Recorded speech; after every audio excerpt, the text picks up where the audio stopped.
and I don't like the exposure. I don't like people exposed to my life.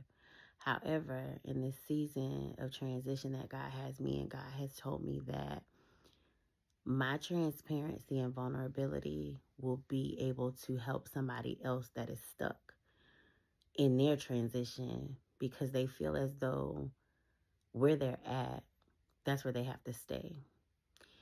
And I've been in a situation, quite a few situations, but one of the greatest situations or blessings that I have been in, I feel as though either God is restructuring it, repurposing it, or removing it.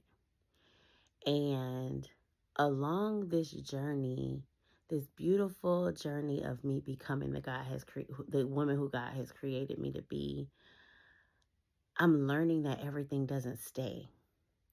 And it could be the most beautiful things that you've created for yourself, but if they're not a part of God's journey, they have to go.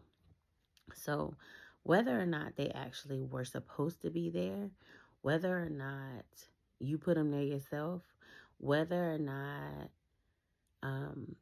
they were good or they could have been better. This could be a job. This can be a relationship. This can be whether it's platonic, romantic, friend, it doesn't matter.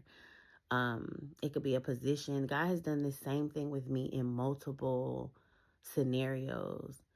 When I moved from Florida, he removed me because I was settling in a version of myself that he hadn't placed for my life.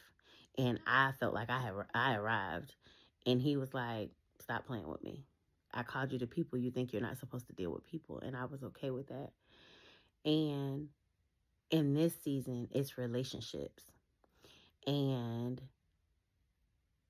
I will keep a lot of things private for this, just for myself. However, what I will say is the challenges of me choosing myself are not easy, but they're vital and they're necessary for me to become the woman that God called me to be. He is ripping to shreds anything that I created myself in survival mode, and he is causing me to live a life in abundance. One of the biggest things that God has shown me in this is that I did not have healthy boundaries that were just healthy. My boundaries were always created from a place of defense.